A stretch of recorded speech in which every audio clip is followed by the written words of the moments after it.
Sahabat Sehat Risa, senang sekali pada kesempatan pagi hari ini bisa bersama pemirsa dalam program DIPA, Dialog Pagi Rumah Sakit Islam Sultan Agung Semarang, sebuah program yang membahas seputar kesehatan kita. Pada kesempatan pagi hari ini bertepatan dengan Hari Kanker Sedunia, kita akan membahas seputar tentang efek samping kemoterapi. Nah, kita akan bersama dengan narasumber kita, apoteker Ibu Retno Ari Asih, sarjana farmasi yang sudah bersama-sama kita di pagi hari ini. Selamat pagi, Assalamualaikum. Waalaikumsalam, selamat pagi Mbak Ova.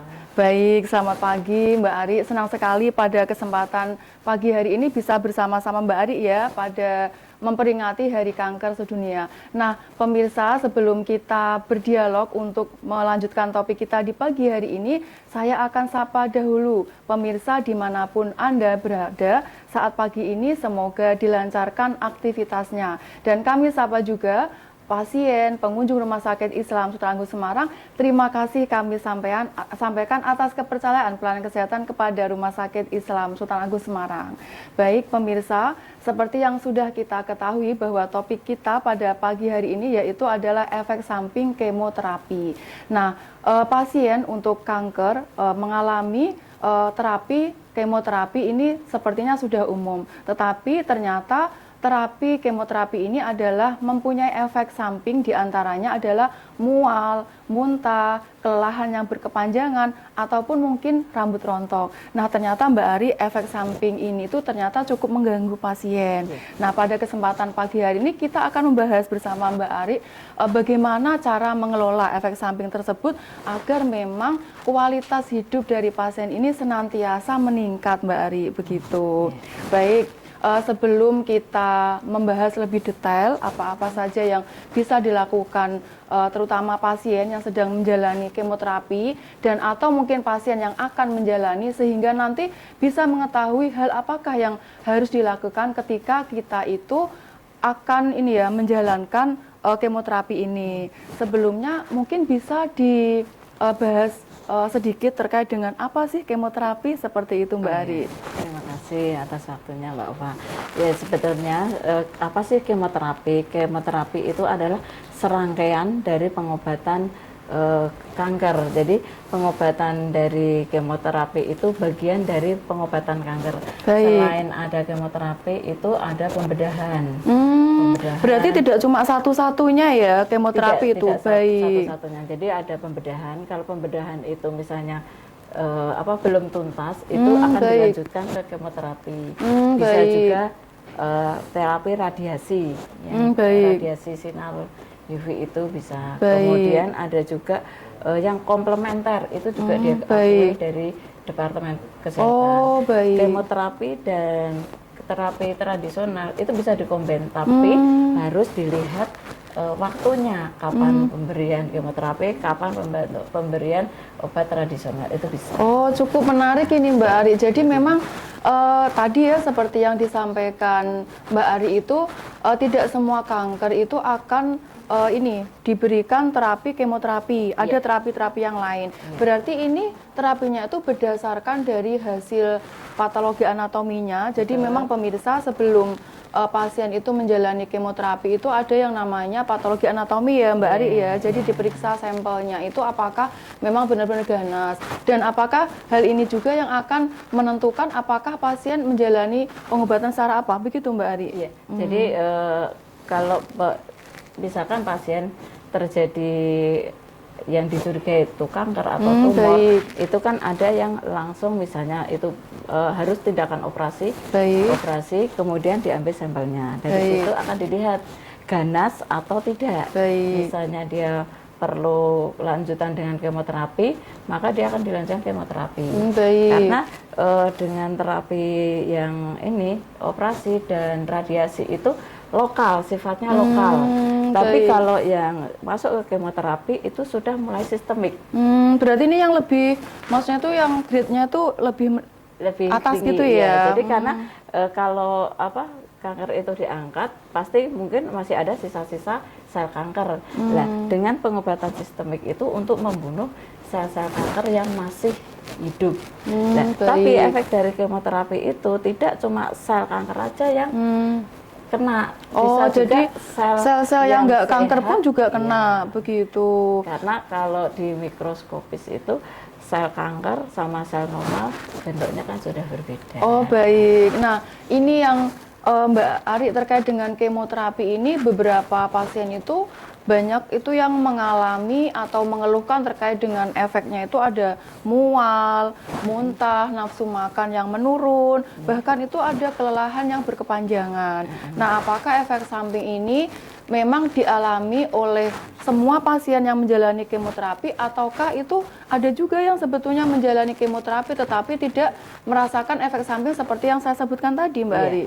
Ya, jadi begini, pengobatan kemoterapi tidak semua pasien itu akan mengalami efek samping yang sama. Baik. Satu tergantung dari jenis obatnya. Ada Baik. yang memang obat itu akan menimbulkan misalnya rambut rontok. Baik. Karena di situ akan ada kerusakan di sel rambutnya. Kemudian ada yang mengganggu saluran pencernaan, gastrointestinal. Itu akan mengganggu mual muntahnya. Bisa juga obat yang mengganggu di sumsum tulang belakang itu yang akan menyebabkan kelelahan, rasa nyeri di seluruh organ-organ tulang-tulang itu. Jadi tidak semua pasien akan mengalami efek samping yang sama. Begitu.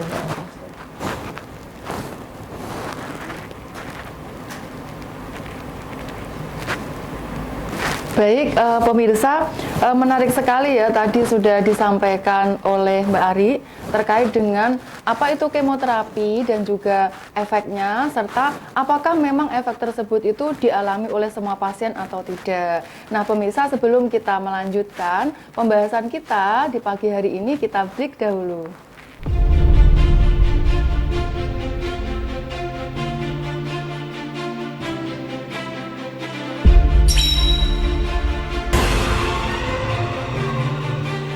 Stroke bisa menyerang kapan saja. Kenali gejalanya.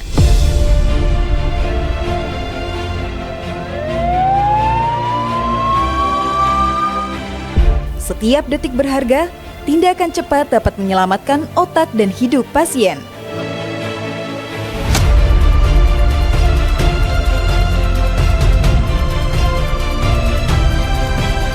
Pemeriksaan komprehensif dilakukan sebelum tindakan trombolisis.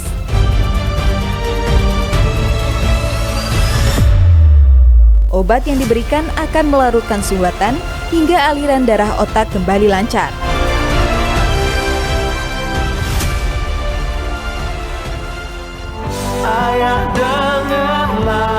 Kini, Rumah Sakit Islam Sultan Agung Semarang sudah melakukan layanan trombolisis untuk stroke akut. Rumah Sakit Islam Sultan Agung Semarang bersama Anda dalam setiap langkah menuju kesembuhan.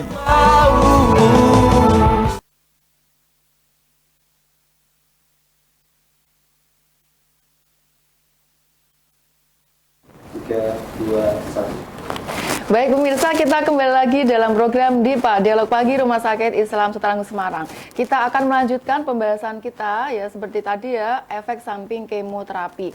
Nah, Mbak Ari tadi sudah disebutkan ya, terkait dengan efek samping kemoterapi kan ada mual, muntah, rambut rontok, dan juga kelelahan yang berkepanjangan. Nah, tentunya pasien yang belum mengalami kemoterapi atau mungkin akan menjalani kemoterapi itu beberapa itu akan mengkhawatirkan, aduh kalau nanti saya kemoterapi nanti aku akan rambutku rontok dok, atau mungkin saya nanti nggak bisa nafsu makan sehingga saya kurus dok, mungkin seperti itu ya Mbak Ari ya. Nah, ini dari apoteker Mbak Ari ini, apakah mungkin ada hal-hal yang bisa mungkin disampaikan ya sebagai penyemangat untuk pasien yang akan menjalani kemoterapi Mbak Ari? Ya, terima kasih. Untuk pasien-pasien yang pertama melakukan kemoterapi, paling tidak kita sebagai apoteker yang kadang ketemu langsung ke pasien, itu kita perlu edukasi tentang obat-obat yang kira-kira digunakan pasien seperti itu. Karena tidak semua obat yang digunakan pasien itu akan menimbulkan efek samping. Ada pasien yang memang tidak pernah merasakan mual, muntah, rambut rontok itu ada juga. Jadi perlu kita edukasi ke pasien terkait dengan obatnya yang saat itu dipakai, kemudian motivasi bahwa efek samping itu akan terjadi hanya saat dia di kemo, kurang lebih 1 minggu dari dia menjalani kemo itu efek samping itu masih terasa. Tapi kalau misalnya sudah lepas dari 1 minggu, efek itu akan pelan-pelan hilang dengan sendirinya. Begitu juga dengan rambut rontok. Kalau terapi itu dia berhenti, maka rambutnya juga akan tumbuh kembali. Oh baik, berarti memang efek samping itu terjadi selama rentang waktu ketika pasien menjalani kemoterapi. Nanti setelah kemoterapi itu sudah selesai, maka itu akan berangsur-angsur membaik seperti semula. Nah ini ya pemirsa, jangan takut ya terkait dengan pengobatan kemoterapi ini, seperti tadi yang sudah dijelaskan kepada Ibu Ari. Nah Bu Ari, terkait dengan tadi ya, untuk efek samping misalkan ada ya, kan ada pasien yang memang mengalami efek samping tersebut dan ada juga yang enggak. Nah bagi pasien yang memang mengalami efek samping seperti mual, muntah, atau mungkin kelelahan yang berkepanjangan, apakah memang pasien tersebut ketika mengeluhkan kondisinya seperti itu ada obat-obat yang memang disertakan dalam kemoterapi, ataukah memang obat tersebut justru akan kontra terhadap fungsi dari kemoterapi tersebut, Mbak Ari? Untuk pemberian kemoterapi itu ada protokol pemberian, jadi ada bertahap. Pertama, sebelum obat kemoterapi masuk itu akan diberikan obat-obat sebagai premedikasi. Salah satunya untuk mengatasi mual muntahnya, misalnya terjadi alergi, gatal atau ruam kulit, itu sudah diberikan. Baru kemudian itu juga ada jedanya karena kita memperhatikan waktu pemberian, waktu obat itu bekerja, baru kemudian dimasukkan obat kemoterapi. Dan obat kemoterapi itu tidak boleh sediaannya itu campur, misalnya dalam satu flapot itu ada 2 macam obat, ini nggak boleh karena kita ketahui bahwa obat-obat kemoterapi itu dosisnya individual, kemudian dosisnya toksik, efek sampingnya itu cepat terjadi. Jadi pemberiannya itu misalnya dalam satu pasien ada 2 regimen atau 3 regimen, maka pemberiannya akan berjeda-berjeda. Ada yang misalnya pemberian pertama itu dibutuhkan waktu misalnya 1 jam, kemudian yang kedua itu pembilasan dulu, dikasih pembilasan NaCN, kemudian baru obat kedua. Nah, yang melakukan seperti itu apoteker ataukah perawat jaga di ruangan ya, Mbak Ari? Itu protokol pemberian itu dari dokter ya, dari dokter. Kalau di farmasi itu ke tahap pengoplosannya. Pengoplosannya. Dan kita edukasi yang ke pasiennya gitu ya. Kemudian kalau di perawatan itu saat pemberian misalnya terjadi efek samping ekstravaksasi, iritan atau vesikan, itu kan biasa terjadi. Kadang terjadi itu teman-teman dari perawatan yang mengelola. Berarti memang monitoring full itu di keperawatan ya, Bu Ari ya. Baik. Nah ini terkait dengan kualitas hidup pasien yang sedang menjalani kemoterapi ya Mbak Ari ya. Nah kualitas hidup ini kan sangat berpengaruh terhadap aktivitas sehari-hari pasien. Nah bagaimana gitu ya solusi yang memang dilakukan apoteker gitu ya dalam edukasi kepada pasien terkait dengan kemoterapi ini yang akan berdampak kepada kualitas hidupnya ini, langkah-langkah apa ya mungkin yang bisa diberikan kepada pasien Mbak Ari? Jadi sebetulnya pasien kalau di kemo itu kan harus sehat. Kalau kondisinya itu lemah, maka kemoterapi harus ditunda. Bisa ditunda untuk sementara waktu sampai kondisi tersebut benar-benar fit. Jadi pasien-pasien kemoterapi itu kondisi harus sehat, misalnya HB harus normal, kemudian misalnya kadar albumin itu harus normal, kemudian kondisi fisik yang lain, misalnya ada tensinya rendah atau tensinya tinggi, itu dinormalkan dulu, baru bisa menerima obat kemoterapi. Jadi untuk pasien-pasien yang melakukan kemoterapi tetap semangat, hidup yang positif, nanti jiwa kita kan sehat, kita enak, makan juga enak, kayak gitu. Nah, ini ya, jadi begitu ya pasien dan keluarga ya dalam menjaga kualitas hidup ya. Nah, ini Mbak Ari terkait dengan hal tadi ya, tentunya kalau pasien itu menjalani kemoterapi ada keluhan kayak mual muntah, itu kan berarti dia itu akan terganggu dalam asupan makanannya ya. Iya. Nah, ini bagaimana terkait dengan pola makannya ini? Apakah memang seperti pada biasanya, misalkan yang biasa pagi, siang, sore, ya sudah menjalani seperti fungsinya walaupun seperti biasanya, walaupun memang pasien mengalami kondisi yang tidak biasanya. Apakah ini pasien itu akan di saat dia itu nggak mual muntah ya udah makan gitu, seperti itu. Jadi kalau misalnya efek mual muntah itu kan selama obat itu diberikan. Baik. Sebelum obat diberikan udah dipremed dulu ya. Nanti setelah obat itu diberikan akan ada premed lagi. Baik. Jadi untuk mencegah hal-hal yang seperti mual muntah itu terkendali. Selain itu selama pasca kemoterapi itu biasanya diberikan obat untuk pulang. Obat pulang itu biasanya untuk mengatasi mual muntahnya, misalnya ada obat sentron, omeprazol. Jadi walaupun dia sudah pulang, sudah tidak melakukan kemoterapi, tapi obat untuk diminum beberapa hari itu masih ada. Juga karena ada, untuk jaga-jaga begitu ya, Mbak ada Ari, tambahan ya. vitamin-vitamin, misalnya vitamin C, vitamin B kompleks itu untuk support pasien agar pasien tersebut tidak terganggu nafsu makannya. Baik, dan nanti kembali itu sudah kondisinya fit begitu ya, jadi, Mbak Ari. karena program kemoterapi itu kan ada yang minggu 3 kali, 3 minggu sekali. Oh gitu. Ada yang 21 hari, ada yang 28. Jadi paling tidak pasien itu kalau jadwal kemoterapi masih bisa langsung melakukan kemoterapi. Oh baik. Agar targetnya itu tercapai. Jadi memang kemoterapi itu tidak bisa sekali saja ya, Bu Ari ya. Jadi maksudnya ketika pasien itu menjalani kemoterapi itu pasien nanti tidak bisa kemoterapi cuma satu kali aja, pasti akan datang, ataukah ketika pasien harus datang kembali untuk terapi kemoterapi itu ditentukan dokternya itu berdasarkan dari hasil awal, ataukah setelah kemoterapi pertama ini bisa dipastikan bahwa besok kembali lagi 21 hari atau mungkin 3 pekan yang akan datang, ataukah bagaimana untuk penentuannya itu? Penentuannya ya. Jadi pertama penentuan itu dari diagnosanya. Baik. Dia termasuk dari kanker apa, kemudian gradingnya. Kankernya itu masih lini awal, pengobatan awal atau sudah metastase, itu akan berpengaruh. Kemudian siklusnya itu masing-masing terapi berbeda. Ada yang siklus 6 bulan, nanti dievaluasi lagi di USG apakah kankernya itu semakin membesar atau semakin mengecil, itu akan dilihat.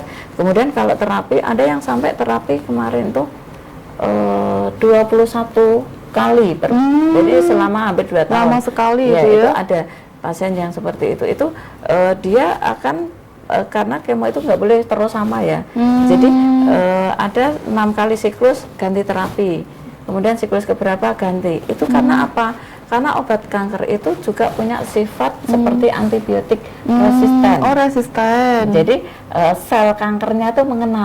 Ini ada musuh terus dia biasanya. Biasa aja gitu ya. Nah, makanya ada terapi-terapi yang keberapa itu pasti akan berganti biar ini sel kankernya itu tidak mengenal lagi. Baik. Nah pemirsa ya yang sedang menyimak program Dialog Pagi ini, pemirsa dari pasien atau keluarga pasien seperti tadi yang dijelaskan Mbak Ari, jangan pusing ya terkait dengan kapan sih kemoterapi itu akan berakhir gitu. Nah terkait dengan diagnosa yang itu medis itu sudah dipikirkan oleh medisnya begitu ya. Apakah nanti akan menjalani kemoterapi sampai 5 kali, 10 kali. Nah itu jangan dikhawatirkan, tenangkan gitu ya, tenangkan pikiran agar memang dalam proses kemoterapi ini ketenangan batin ini dicapai sehingga kualitasnya itu akan semakin meningkat. Seperti itu. Nah ini Mbak Ari, untuk pasien yang sedang menjalani kemoterapi kan tentunya ini ada keluarga. Nah, keluarga yang tidak dari kesehatan ataupun mungkin tenaga kesehatan ini tentunya itu ketika mendapatkan diagnosa pertama apa yang dialami oleh keluarganya atau mungkin dari ibunya atau mungkin suaminya ataupun mungkin keluarga yang lain kan, aduh ya Allah kanker gitu kan. Mungkin dia sudah mengetahui banyak gitu ya terkait dengan kejadian-kejadian kanker itu pasti akan mengalami ritme pengobatan yang cukup panjang panjang, melelahkan, keluarganya pun juga akan lelah mungkin ya Mbak Ari ya. Nah, ini apa yang mungkin bisa dilakukan oleh keluarga sebagai support system dari pasien ini agar memang ini bisa untuk meningkatkan kualitas hidup dari pasien kanker sendiri, biar nanti keluarga itu juga menjadi penyemangat, bukan justru malah melemahkan. Alah lah wes ini apa kemoterapi 1 kali aja, nanti setelah itu sudah kita akan cari alternatif yang lain begitu. Bagaimana ini Mbak Ari? Itu ya nanti kalau keluarga itu berperan sekali, sangat berperan. Jadi misalnya di keluarga tersebut itu ada anggota keluarganya yang mengalami melakukan kemoterapi, paling tidak support batinnya itu harus dikuatkan. Jadi karena memang kalau ada keluarga yang itu sudah kena kanker, dia pikirannya pasti ke arah macam-macam negatif. ya. Karena memang salah satu dari kanker itu ada sifat genetik, itu memang ada, tapi tidak semuanya itu genetik. Tapi bagi keluarga itu support untuk mendampingi pasien agar dia menjalani kemoterapi itu dengan enjoy, itu memang sangat perlu. Kayak gitu, support dari keluarga itu pendampingan itu ini harus ada. Kemudian untuk keluarga yang misalkan di rumah itu kalau setelah kemoterapi biasanya kita edukasi ke keluarga itu selama 1 minggu itu kan pasti ada sisa-sisa metabolisme. Ya itu seperti misalnya bisa lewat ke air kencing, tinja atau keringat, kita edukasi untuk misalnya mencuci bajunya selama 1 minggu itu disendirikan.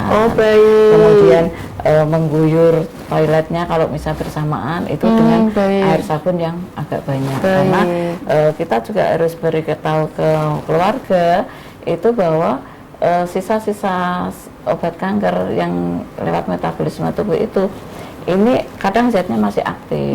Salah satunya untuk menetralkan itu air sabun. Jadi mudah ada edukasi ke keluarga seperti itu. Berarti ini yang untuk kayak tadi ya, kalau misalkan masih ada tersisa di air kencing ataupun mungkin di pakaiannya, ini berbahaya nggak untuk keluarganya? Maksudnya ketika itu berada di rumah, nanti misalkan nanti kencing ternyata ada yang sisa pembuangannya itu ada seperti tadi yang dijelaskan Mbak Ari, apakah ini jaga-jaga apa gitu yang diperlukan oleh keluarga begitu? Paling tidak pengelolaan itu kan seperti di rumah sakit. Karena limbah kemoterapi itu kan disendirikan ya. Kalau di rumah dengan sakit, plastik yang berbeda plastik berbeda, nanti dibakar dengan suhu yang sangat tinggi kan, di atas 1000 derajat itu ya. Jadi kita paling tidak edukasi di keluarga itu hal yang paling mudah, paling ringan dan bisa dilakukan. Seperti itu.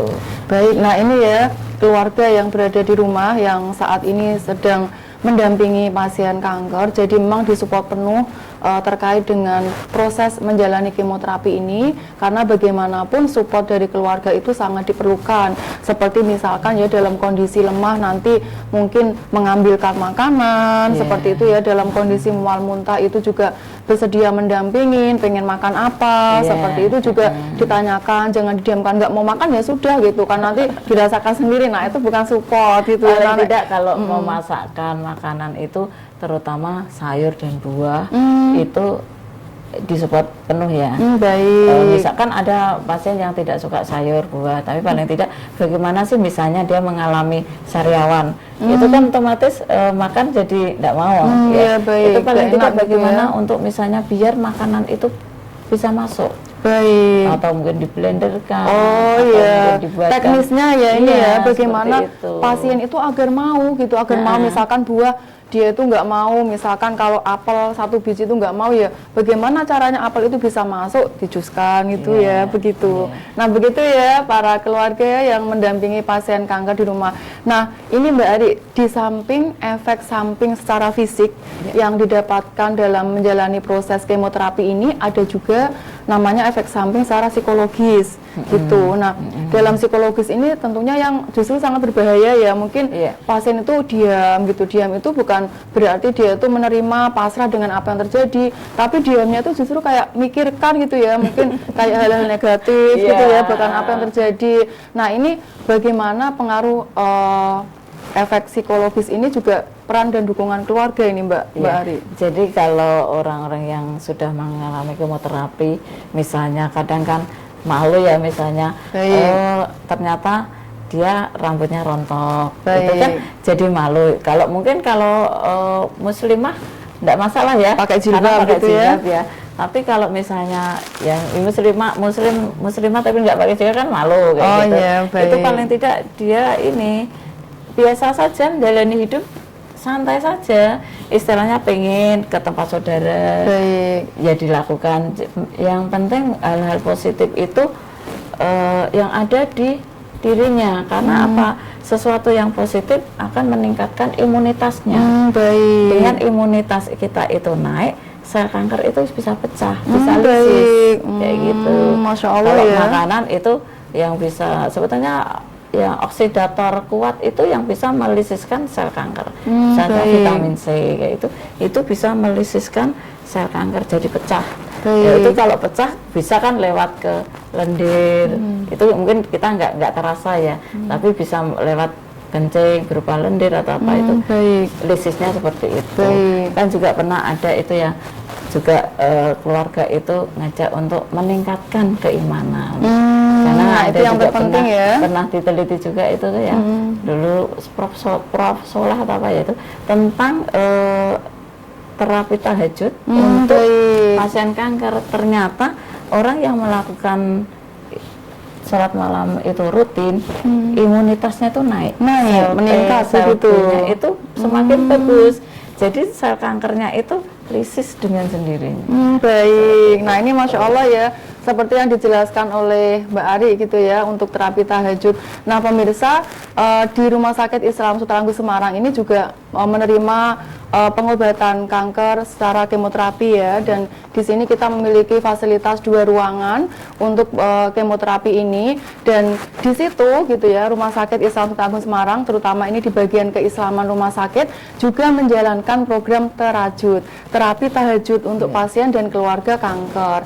Nah ini adalah kesempatan gitu ya, kesempatan dan merupakan fasilitas yang bisa dapatkan oleh pemirsa gitu ya, yang nggak ingin ya untuk kemoterapi, tapi bagi pasien yang sudah terdiagnosa pasien kemoterapi gitu ya, jangan ragu untuk berobat di RSI Sultan Agung Semarang, karena di situ nanti ketika rawat inap itu akan mendapatkan terapi tahajud juga seperti tadi yang disampaikan oleh Mbak Ari. Baik Mbak Ari, ini pertanyaan terakhir dan sebagai penutup ya, terkait dengan pasien kanker ini, keluarga dan pasien untuk mempersiapkan dalam menjalani kemoterapi ini apa saja yang perlu dilakukan begitu, baik memang efek jangka pendek, efek jangka menengah, serta efek jangka panjang yang nanti akan mengena dari pasien dan keluarga ini Mbak Ari. Paling tidak ya, ini sebagai penutup untuk keluarga, misalnya ada yang di keluarganya itu menjalani kemoterapi, itu paling tidak untuk jangka pendeknya awal itu, kalau misalnya ada keluarganya yang terdiagnosa dengan kanker itu panik itu biasa, tapi dikelola dengan baik, bahwa mencari untuk pengobatan yang efektif. Jadi kita jangan terlalu lama menunda kalau terdiagnosa kanker. Kalau misalnya dokter menyatakan untuk diambil, segera diambil, kemudian tindakan lanjutnya itu seperti apa, itu segera dilakukan. Kemudian penyiapan mental bahwa sebetulnya tidak cuma kanker, semua penyakit itu juga bisa membuat diri kita itu down ya Mbak. Itu kita kelola bahwa semuanya itu ini sebetulnya anugerah dari Allah, tinggal kita bagaimana memanajemennya. Kemudian dari pihak kita, dari pihak rumah sakit itu kita yang dari farmasi itu kita menyampaikan untuk misalnya efek-efek samping apa yang kemungkinan terjadi, seperti itu. Kemudian jangka menengahnya pengobatan kemoterapi itu tidak sekali pengobatan, tergantung nanti kelanjutannya. Ya kita tetap mendoakan untuk istilahnya program pertama dulu kan ada jangka pendeknya, itu kalau bisa terminimalis dulu, baru misalnya ada tindak lanjut selanjutnya kita juga lebih persiapan, karena efek samping dari obat kemo itu jangka pendek sama menengah itu juga berbeda. akan berpengaruh, kalau jangka yang panjang itu akan berpengaruh juga ke fungsi-fungsi organ kita, yang lain, misalnya hati, ginjal, jantung, itu akan berpengaruh. Tapi itu juga sifatnya istilahnya ini tadi ya, gimana dokter itu menerapinya, kita ikuti. Baik. Paling tidak kita tahu, oh sekian lama ini ternyata pengobatannya yang kankernya sudah baik misalkan, tapi ada efek samping yang lain itu kita tetap kita sadari seperti itu. Baik. Yang penting positif. Positive thinking. Baik. Itu membantu pengobatan kita. Baik. Jadi pemirsa, dimanapun Anda berada, kalau saat ini merasakan kondisi sehat, bersyukur kepada Allah dan jaga kesehatan itu dengan pola makan yang sehat, aktivitas yang sehat, dan tidur yang cukup. Nah, bagi pemirsa yang saat ini akan atau sedang menjalani kemoterapi, tetap bersemangat, tetap ikuti langkah-langkah yang diadviskan oleh dokter dan juga tenaga kesehatan lain. Jangan khawatir karena memang pengobatan kemoterapi itu membutuhkan beberapa waktu dan itu sudah dirancang oleh ahli medisnya ya, Bu Ari ya. Dan ini kita berterima kasih banyak kepada Ibu Ari sebagai narasumber kita di pagi hari ini terkait dengan efek samping kemoterapi, bagaimana cara mengelola hidup untuk lebih baik. Tentunya ini bertepatan dengan kita memperingati Hari Kanker Sedunia. Baik pemirsa, demikian program Dialog Pagi kita di pagi hari ini. Terima kasih atas kebersamaannya. Kita tutup Dialog Pagi kita dengan bacaan hamdalah. Alhamdulillahirabbil alamin. Wassalamualaikum warahmatullahi wabarakatuh.